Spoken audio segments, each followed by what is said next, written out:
What's up, everybody? Kyle here at Let's Talk Wax. And over the past month, I've secretly been doing some buying on eBay and different Facebook groups. It's been a long time since I've actually bought and sold cards. I've been spending a lot of my time trying to bring you guys content and keep my data stuff up to date over on Patreon for everyone to kind of check out.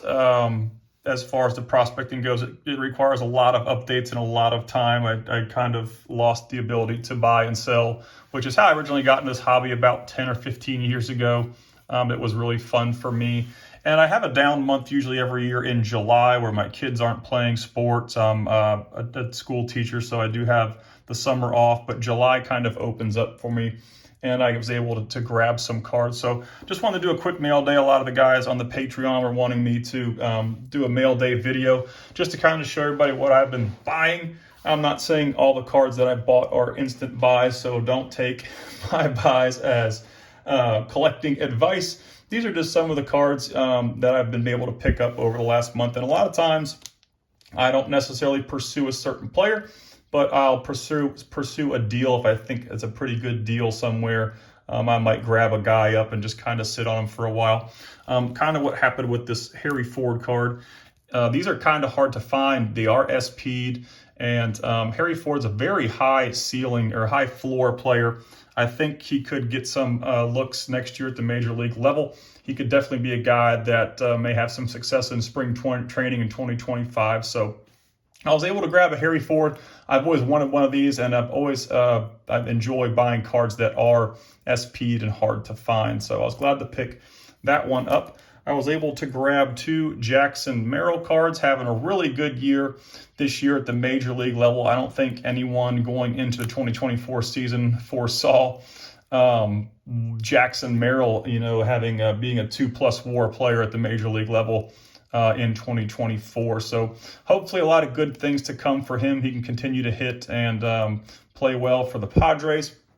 I don't think he's going to achieve any National League Rookie of the Year awards because Paul Skeens, I think, has that one on lock. I don't think anybody stands a chance, Trio or anyone. But that NL Rookie of the Year is pretty much locked down, I think, by Skeens right now.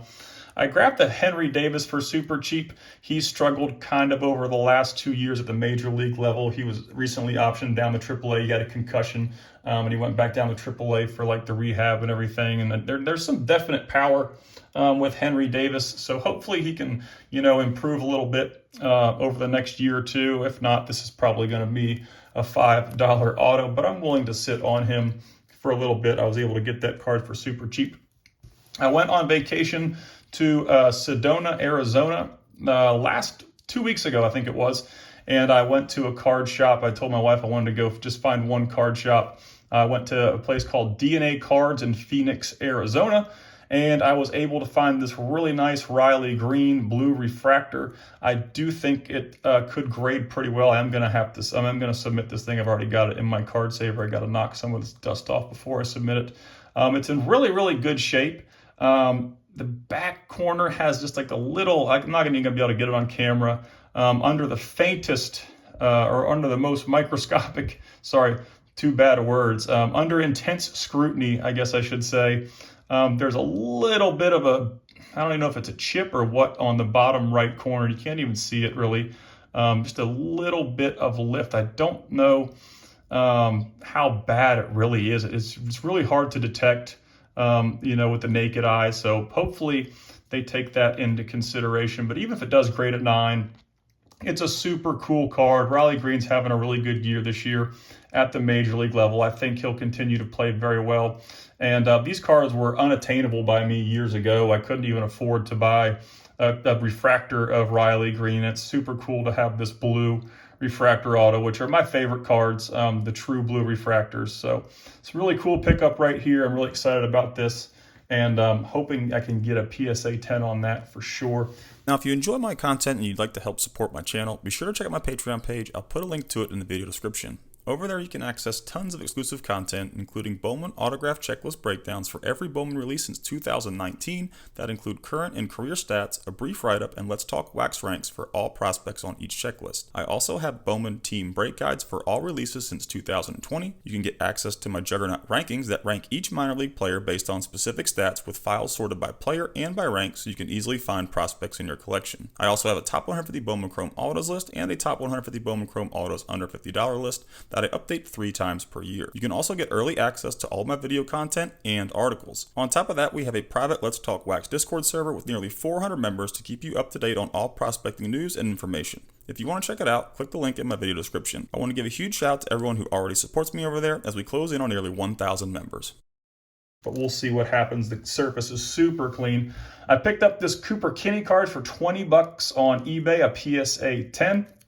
I was trying to put in some offers on a gold, and I think it was an offer on an orange PSA 10 auto, but the seller did not accept my offers. His cards are really, really cheap right now. I think Kinney could possibly make it to the major league level. I'm not sure if he's going to be a star, but he could work his way into an everyday player role. And like I said, his stuff is super cheap. He just came off the hot sheet last week. He had a big month of July. There's a little bit of power, a little bit of hitting for average ability there. And I think he might have enough bat to play second base. But for the price, I decided to take a shot at Cooper Kinney. Next, I bought several Welbyn Francisca cards. They were all eBay buy it nows for $50. I think I bought 3 base PSA 10s. They were all $50 each. I just hit buy it now on all of them instead of fooling around and haggling over $5 because it's super cheap. And I got this one for about 80 or 90, I want to say, the Speckle, which is a really cool card. Welbyn Francisca has really good numbers over the last 2 years in the DSL and Complex League. I went against all things prospecting that I tried to avoid is going after players who have no low A experience. That has bit me in the butt several times. I've got a stack of cards in my closet when I was buying and selling years ago at a very high volume of guys that played really well in the DSL and Complex League, and they'd never figured it out in low A. But I really liked Francisca's K numbers. He takes a lot of walks. He rarely strikes out, so he's going to hit for some contact. I think he could grow into a little bit of power. And just kind of an interesting prospect, a super cheap buy. And this was kind of my risky buy here with Welbyn Francisca. I did actually, Jason Chourio was probably the last player that I also think I made a good purchase on years ago that only had DSL and Complex League stats, and he's in the A-ball right now, and he's doing pretty well, pretty good contact hitter. It's, of course, Jackson's younger brother, but they're different. They're very different profiles, the two Chourio brothers. So we'll see what happens with Francisca. I think maybe next year, if he performs really well in low A, his stuff could jump a little bit. So I'm going to probably sit on those for a year or two and see what happens with him. I was able to grab this Kevin Alcantara. Now, I got some sticky stuff here. His cards are really at an all-time low right now. I've never seen Alcantara's cards this low before in my entire life, and I've been trying to scoop some up. I would really like to grab a numbered PSA 10. I tried to get one on Facebook this past week, but a lot of sellers aren't really willing to sell at the current market values. I think a lot of those sellers bought in when Alcantara was pretty expensive. And right now, this card sells for $50, and that's what I paid for it. I was trying to grab a refractor for around $100. The last auction did like $90, but the seller just wouldn't go that low, and I completely understand. It's hard to sell a card when it's pretty much at its peak low as far as value goes. But he's on a 10-game hitting streak since yesterday. I haven't checked. I checked yesterday, and he had his 10th hit. He had a 10-game hitting streak going on. And he's having a really good July. I do think that there's some big tools here, and I do think he could make it to the major league level. So I was willing to bet maybe on Alcantara long term. And like I said, there's a lot of tools here, and I've always kind of avoided him because the prices were so high. But now that he is terribly low as far as price goes, I was able to pick one of those up. So that was cool. Kind of a similar situation with Emmanuel Rodriguez. He was a little more expensive. I got this one for $125. And he had an amazing start to the 2024 season, but a hamstring injury's been kind of plaguing him right now. The last time I checked, he was in the complex league rehabbing. I'm not sure if he's been assigned back to AA or not, but I definitely think that Emmanuel Rodriguez could become an everyday major leaguer. It's just going to depend on the swing and miss at the major league level. He's got a really good center field upside. He's not a super fast runner, but he plays a really good center field. He hits for average, hits for a ton of power, and he's a lefty bat. So hopefully he'll pan out and make it to the major league level, and we'll see what happens with him when he gets back and he's healthy. And lastly, I was able to grab this Jackson Trio card on Facebook. I've been wanting one of these for a while. I do think he's going to be a really special player. He's struggled so far kind of in the front half of 2024, and his values are way down right now. I think it's the lowest that Jackson Trio cards have really ever been, and that happens a lot when players get called up and they don't have instant success.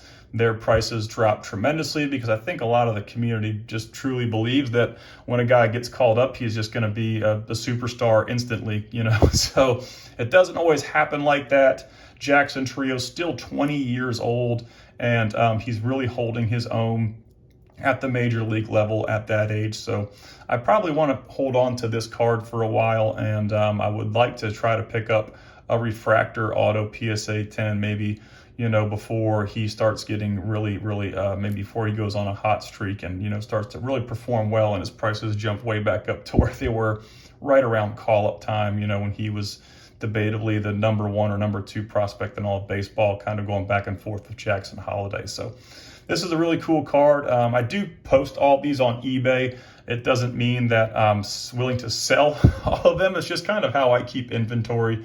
So you can find my eBay at Let's Talk Wax, but all the cards are over there. But like I said, not in a big hurry to sell most of them. It's just kind of a way for me to keep inventory and things of that sort. I do a spreadsheet as well for my inventory. But that's going to wrap up this mail day. I do have some more things incoming, and like I said, I'll probably be looking to try to grab some more stuff the rest of July and maybe August, and maybe start to buy and sell a little more in the future. I kind of was really hesitant against it because I didn't want people to think that I was going to, pump all the guys that I was buying, but you can kind of see here, there's nothing crazy, and it's definitely nobody that I try to pump on my YouTube channel for sure. It's very data-driven, all the content that I create, so I'm not going to tell you to go buy Welbyn Francisca so the value of mine go up. I just think he was a pretty cheap buy, and like I said, he's definitely still a risk because he's yet to play in low A. But that's going to wrap up this video, and probably my favorite, like I said, my favorite piece from this episode is going to be my Riley Green True Blue, and like I said, I'm going to try to get that subbed. Hopefully it will gem, but I will let you guys know what happens with that. I'm probably going to sub it in the next week or two. I was going to try to do a bulk sub, but I just don't think I'm going to have enough volume of cards to do that, so I might just sub this one individually. But I appreciate y'all watching. Have a great day.